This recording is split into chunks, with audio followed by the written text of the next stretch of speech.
이재명 대통령이 경주 에이펙 정상회의를 앞두고 미국 CNN과 인터뷰를 통해 한미 관세 협상과 북미 대화 가능성에 대한 입장을 밝혔습니다. 관세 협상이 막바지 세부 조율에 돌입한 가운데 나온 발언이라서 더 주목됩니다.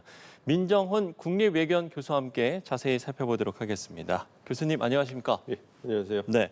자, 이재명 대통령이 미국 CNN 방송과 인터뷰한 내용이 오늘 공개가 됐는데요. 일단 한미 관세 협상과 관련된 좀 발언을 보면 지금 한미 관세 협상 타결 전망과 관련해서 시간이 조금 걸릴 것 같다 이런 이제 발언을 했거든요. 이 발언 좀 어떻게 들으셨어요? 아무래도 대통령께서 말씀하신 시간이 좀 걸린다는 것이 네. 얼마만큼의 시간인지는 아직 알기는 어려운 상황이라고 보고 있고요. 그럼에도 예. 불구하고 우리 정부가 미국과의 관세 협상에 있어서 국익을 심하게 줘야지 않는다. 그래서 국익을 지키기 위해서 노력할 거고 국익을 지키기 위해서는 어떠한 그 데드라인을 정하지 않고 충분하게 미국 측과 협의를 하겠다. 이런 방침을 정했기 때문에 네. 그런 원론적인 그런 목표를 다시 한번 확인해 주신 게 아닌가 생각을 하고 있습니다. 물론 그 실무 협상이 진행되는 그런 언론 보도를 보면 많은 부분에서 진전이 이루어졌다고 지금 나오고 있잖아요. 그래서 한두 가지 정도의 쟁점이 남아 있고 그 부분에 있어서 한미 간에 계속 의견을 좁혀가고 있기 때문에 예. 그런 부분에서 이번 이제 에이펙 정상회의 계기에 한미 정상회담에서 이번에 관세 협상이 타결될 수 있지 않을까 그러한 기대 섞인 전망도 나오고 있거든요.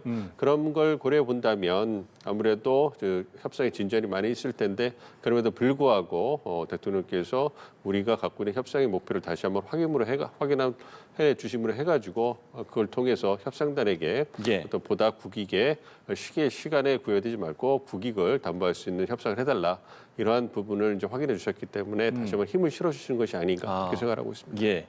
추가적으로 발언 내용을 보면 우리는 결국 충분히 납득할 수 있는 합리적인 결과에 이르게 될 거라고 믿는다.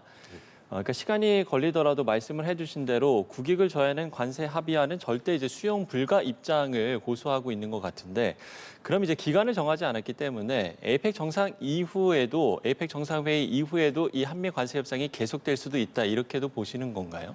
그렇죠. 가능성은 열어놓는데요. 많은 전문가들이 예측하는 것은 네. 그래도 이번 그 에이펙 정상회의 계기에 한미가 합의를 하지 않을까 이렇게 전망을 하고 있습니다. 예. 무엇보다도 우리 정부 입장에서도 미국 측과 꾸준히 협의를 하고 있고요. 그리고 우리의 국익을 담보하기 위해서 미국 측과 지속적으로 협의를 통해서 우리 정부가 정말로 적극적으로 협의에 임했지 않습니까? 그래서 관계 장관이나 우리 그 관료들께서 계속 미국 카운터파트와 소통을 하고 워싱턴도 정말 자주 가시고 하면서 예. 의지를 보였기 때문에 그러한 측면에서 아무래도 의견 차를 많이 좁혔다고 생각을 하고 있고요.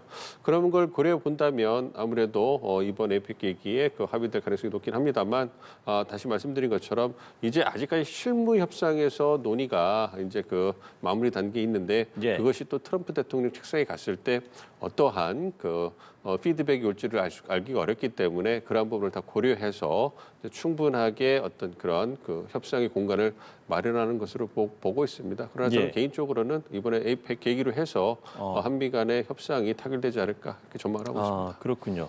김용범 실장과 김정관 장관이 미국을 찾아서 러트닝 미국 상무장관과 만나서 2시간여 협상을 진행을 했는데 일부 진전이 있었다라고 이야기를 했습니다만 지금 뭐 끝날 때까지 끝난 건 아니다. 이런 부분도 지금까지 말씀해 주신 것과 같은 맥락이라고 보면 되는 겁니까? 그렇죠. 많은 부분에서 의견 차를 좁혔다. 이 네. 부분까지는 저희가 신뢰할 수 있을 것 같은데요. 더 나아가서 이제 현재 진행되고 있는 협상, 여기에서 보안이 굉장히 중요하기 때문에 한두 주 전에 나온 저희가 이제 그 협상 소식까지만 접할 수 있기 때문에 네. 지금 현재 진행되고 있는 협상의 단계에 대해서는 파악하기는 좀 쉽지 않은 상황입니다. 그렇지만 말씀하신 것처럼 우리 정부 관계자가 말씀하신 것처럼 이제 그 한두 가지 쟁점이 남아 있고 그 부분에 있어서 지속적으로 노력을 하고 있으나 확실하진 않다. 이런 말씀을 하셨잖아요. 그거에 대해서 아무래도 직접 투자 규모라든지 아니면 그 어떤 투자처 선정 방식에 있어서 어느 정도 우리가 합리적으로 그것을 마련할 수 있을 것인가 이런 부분에서 한미 간에 이견이 있는 것 같고요. 네. 그 부분을 조율하는 부분 그리고 그 부분이 처음부터 3,500억 달러의 대미 투자를 어떻게 이제 활용할 것인가 이 부분에 있어서 많은 입장과 그다음에 논란이 있었기 때문에 그 부분이 아직까지 남아 있는 것이고 말씀드린 것처럼 그 부분에 있어가지고 많이 실무 차원에서 접점을 찾아가고 있지만 예. 일단 결정은 아시는 것처럼 트럼프 대통령이 하는 거기 때문에 그런 부분에서 이제 지켜보고 있다 생각하고 있습니다. 예. 사실 지금 이제 알려지기로는 미국 정부도 우리나라의 어떤 경제 규모를 감안하면 이 3,500억 달러를 선불 요구한다는 게 불가능하다는 점을 미국 정부도 인지하고 있다라고 알려지고 있잖아요. 그럼에도 불구하고 이렇게 좀 협상이 교착 상태라고 해야 될까요? 이렇게 좀 협상이 계속 이렇게 좀 길어지는 부분은 결국에는 악마는 디테일에 있다. 이 부분일까요? 어떻게 보세요? 많은 보도가 나온 것처럼 네. 3,500억 달러를 구성하는 방법 자체가 투자 대출 보증 중에서 우리가 7월 말에 관세 협상을 했을 때는 5% 이내의 직접 투자 이걸 통해서 우리의 어떤 재정적인 여유를 압박을 좀 피하려는 하는 방법이었고 네. 미국은 그게 아니고 이제 3,500억 달러를 모두 이제 한국이 먼저 선불로 납입을 하면 그거에 대해서 미국이 알아서 투자처를 선정을 하고 운용을 해가지고 수익이 나면 배분하는 이런 방식을 주장해 왔기 때문에 이 부분에서 괴리가 크잖아요. 이견이 크기 때문에 그거를 좁혀가는 과정이라고 생각을 하고 있습니다. 그래서 그런 부분에서 아무래도 이제 미국식이 갖고 있는 생각과 한국식이 갖고 있는 생각이 좀 차이가 컸고 그 부분을 좁혀나가는 과정이 쉽지 않았던 거죠. 그리고 트럼프 대통령이 최근에도 언론 인터뷰에서 밝힌 게 그런 거잖아요. 미국의 동맹국들에게 공정한 대우를 받지 못했다. 그래서 공정한 대우를 받고 공정한 관계를 수립하는 게 필요하다. 여기서 예. 공정한 관계라는 것은 미국에게 많은 돈이 들어오고 투자를 받는 것이다. 이런 얘기를 했기 때문에 이 3,500억 달러에 대해서 일본과 마찬가지로 일본이 어떻게 보면 선례가 되는 거죠. 일본과 마찬가지로 한국도 3,500억 달러를 모두 처음에 선납을 하고 예. 그리고 나서 운영하겠다. 이 부분이 가장 트럼프 대통령의 뇌리에 깊이 박혀 있는 방정식이기 때문에 네. 이거를 깨기가 쉽지 않은 거죠. 그러니까 다른 부분에 있어서는 이견, 그러니까 실무진에서 충분히 한국이 갖고 있는 처지를 이해를 하더라도 과연 그것이 어떤 최고 지도자의 결정에 어느 정도 맞을 수 있을 것인가 그 부분을 살피는 게 또 관료들, 강요들의 또 일 아니겠습니까? 그 예. 부분에 있어서 트럼프 대통령의 입장이 완고하기 때문에 그 부분이 이제 좀 조율이 어려운 것이 아닌가 보고 있는데 계속 그 협의를 통해서 조율해 가고 있는 걸 본다면 네네. 어느 정도 접점을 찾아가고 있지 않는가 생각을 하고 있습니다만 여전히 트럼프 대통령의 손에 많은 것이 결정되지 않을까 이런 생각을 하고 있습니다. 예. 트럼프 대통령의 손에 달려 있다라고 이야기를 해주셨는데 그러면 만약에 실무진 차원에서 조율이 안 되더라도 에이펙 정상회의 이를 계기로 한미 정상이 만났을 때 단판을 지을 가능성도 있겠습니까? 그 가능성이 있죠. 이번에 우리 상무부 장관과 우리의 산업부 장관이 만나셨는데 이번에 네. 마지막 회동으로 알고 있어요. 시간이 이제 에이펙 회담 정상회의까지 한 일주일 정도도 남지 않았기 때문에 그런 부분을 고려해 본다면 이제 장관급 회동, 최고 실무급에서 최고 어떤 실무급 회동은 끝났기 때문에 물론 이제 한미 정상회담이 개최하기 전까지 지속적으로 이제 한미 간에 소통을 하고 협의를 해 나가겠습니다만 그러한 실무 협의를 마지막 막판까지 실무 협의를 통해서 그 합의가 된다면 즉 트럼프 대통령이 이제 재가를 해준다면 그렇다면 팩트시트나 이런 부분에서 이번 정상회담에서 결과물이 날 수 있겠지만 그렇지 않을 경우에는 드문 경우긴 합니다만 동맹국 사이에서 그럴 경우에는 두 정상이 결정하시라고 말씀해 주신 것처럼 두 정상이 만났을 때 테이블에다가 던져두는 방법이 있습니다. 그럼 그러한 의제에 대해서 두 정상이 만나서 허심탄회하게 의견을 교환하고 여기서 마무리 짓시다. 이런 부분에서 결정이 될 수 있거든요. 만약 그 두 정상께서 합의를 하시고 흔쾌히 오케이를 하시면 거기에서 결론이 나는 거고 그렇지 않으면 또 계속 다시 어떤 실무 협상으로 돌아갈 수 있기 때문에 말씀해 주신 것처럼 만약에 다음 주 한미 정상회담 개최식까지 실무진에서 타결이 안 된다면 즉 어느 정도 한미 양국 간에 합의에 이르지 못한다면 말씀드린 것처럼 정상들이 어떤 대면을 해서 그 부분을 의견을 교환해서 마무리할 가능성도 충분히 있다. 결국은 마지막까지 치열하게 협상이 전개될 거다. 이런 것을 보여주는 것이라고 생각합니다. 예. 자, 그런가 하면 에이펙을 계기로 북미 정상회담이 성사될 가능성을 묻는 질문에는 이재명 대통령이 크지는 않겠지만 만약 만나게 된다면 그것은 좋은 일이라고 생각한다라고 말을 했습니다. 그러니까 아직까지 좀 가능성을 놓지는 않는 것 같아요. 이 부분은 어떻게 들으셨어요? 뭐 지금까지 나오는 뭐 정보들을 종합해 보면 네. 대통령께서 말씀하신 것처럼 북미 정상이 뭐 판문점 가장 유력하겠죠. 만나신다면 판문점에서 회동할 가능성은 크지 않다. 물론 이제 트럼프 대통령과 트럼프 행정부에서 조건 없이 그 대화를 하겠다. 그리고 그에 대해서 김정은 위원장도 트럼프 대통령과 좋은 기억을 갖고 있다 이렇게 화답을 해줬기 때문에 네네. 북미 정상회의가 재활성화될 거다.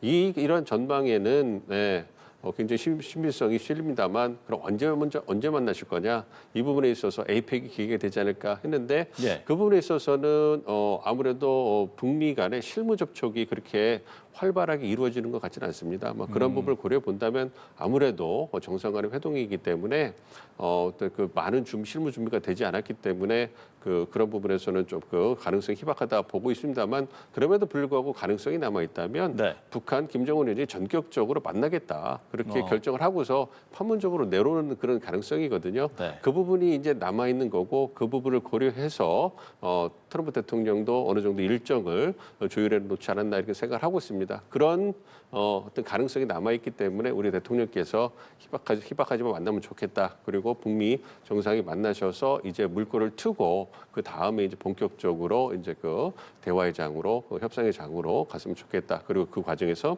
우리 정부가 적극적인 역할을 하겠다. 뭐 이러한 그 기대를 나타내셨기 때문에 저도 개인적으로 북미 정상이 꼭 만나시기를 기대하고 있습니다. 예.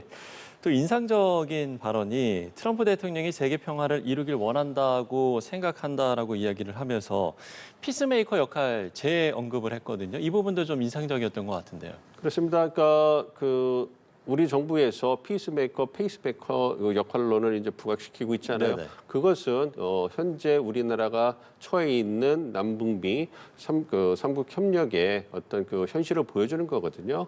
아무래도 현재의 어떤 남북 관계의 현실을 가지고는 한국이 주도적으로 북미 관계라든지 한반도 변화를 이끌을 그러한 동력이 매우 약한 상황입니다. 그렇기 때문에 아무래도 그러한 그 현재의 교착 상태를 풀 수 있는 가장 큰 동력은 트럼프 대통령에게 있다.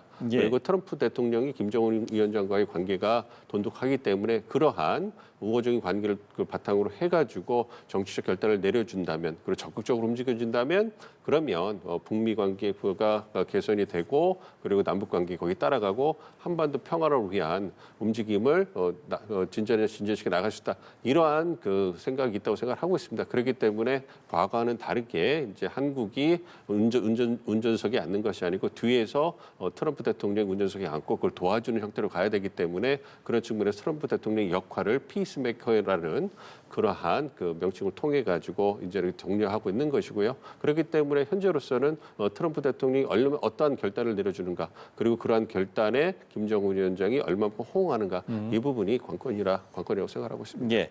에이펙 회의를 일주일 앞두고 북한이 어제 탄도미사일을 발사를 했는데 지금 이제 구체적인 미사일 기종이라든지 또 세부 재원은 공개가 되지 않았습니다만 지금 뭐 화성 11마냐, 화성포 11다냐, 그러니까 우리 군은 이제 화성포 11다의 무게를 좀 싣고 있습니다만 글쎄 이런 부분도 어떤 북한의 기만 전술이라고 봐야 되는 겁니까? 이 부분은 어떻게 좀 보세요? 그렇습니다. 뭐 북한이 계속 자신들이 선보이는 무기의 성능을 좀 더 과장해서 네네. 이제 그 발표를 하지 않습니까? 그것은 아무래도 북한이 갖고 있는 군사 능력을 홍보해가지고 협상력과 어떤 그 역량을 과시하는 측면이 있는 거거든요. 말씀해 주신 것처럼 그 화성 11마라고 얘기하면서 극초음 미사일을 갖다가 실험에 성공했다 이런 얘기를 하는 것은 예. 아무래도 그 단거리 탄도 미사일이니까 그 공격 대상이 한국 아니겠습니까? 그러니까 한국의 어떤 그 대공 방어망을 무력화할 수 있을 만큼 북한의 군사력 영역이 뛰어나고 그래서 거기를 바탕으로 해서 어떤 북한의 군사 능력 나가서 보유국 지위를 인정해라.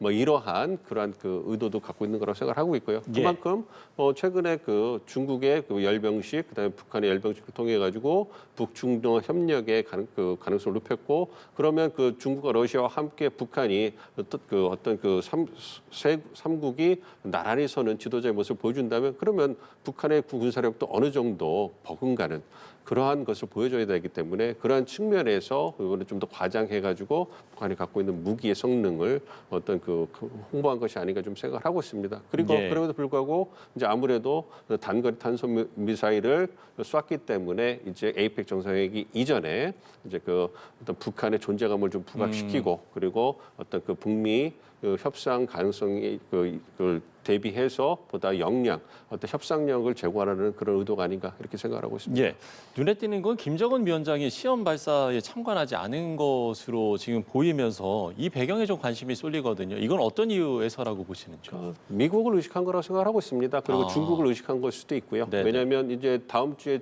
에이펙 정상회의가 경주에서 열리지 않습니까? 만약에 다음 에이펙 정상회의 직전에 네. 이제 시진핑 주석이 방한을 한다든가 트럼프 대통령이 방한하기 직전에 탄도미사일을 시험 발사했다면 이건 상당히 어떤 외교적으로 그다음에 미국과의 관계, 중국과의 관계에서 불편함을 일으킬 수 있는 그러한 조치가 될 수 있거든요. 그러니까 의식을 했다는 게 결국엔 수위를 좀 조절했다 그렇습니다. 이런 거. 장거리 탄도미사일 쏘지 않고 단거리 쐈다는 것은 미국과의 관계 네. 그리고 직전이 아니라 한 일주일 정도에 쏴서 존재감은 부각하지만 중국과 중국의 입장을 불편하게 하지 않으려는 그러한 배려라고 보기 때문에 말씀드린 것처럼 북한이 어떤 군사력 역량이 있다는 걸 보여주고 협상의 협상력을 강화하려는 것 그리고 이제 존재감을 부각하는 이런 것이지 결코 에이펙 정상회의라든지 미국과 중국과의 관계를 어떤 악화시킬 의도는 없다는 걸 보여주려고 하기 때문에 김정은 위원장이 거기에 등장하지도 않았고 그리고 단거리 탄도미사일을 좀 시간을 떼어서 발사했다고 보고 있습니다. 그거는 저 개인적으로 생각했을 때 네. 북한의 군사적 역량을 과시하는 것도 있지만 결국은 북한이 정상국가로의 어떤 진입을 꿈꾸고 이번 에이펙 정상회의에 있어서 보다 어떤 북한의 진전된 그런 모습을 보여주려는 의도가 아닌가 이렇게 생각하고 있습니다. 예, 알겠습니다. 북한의 단거리 탄도미사일 도발과 관련된 내용까지 짚어봤습니다.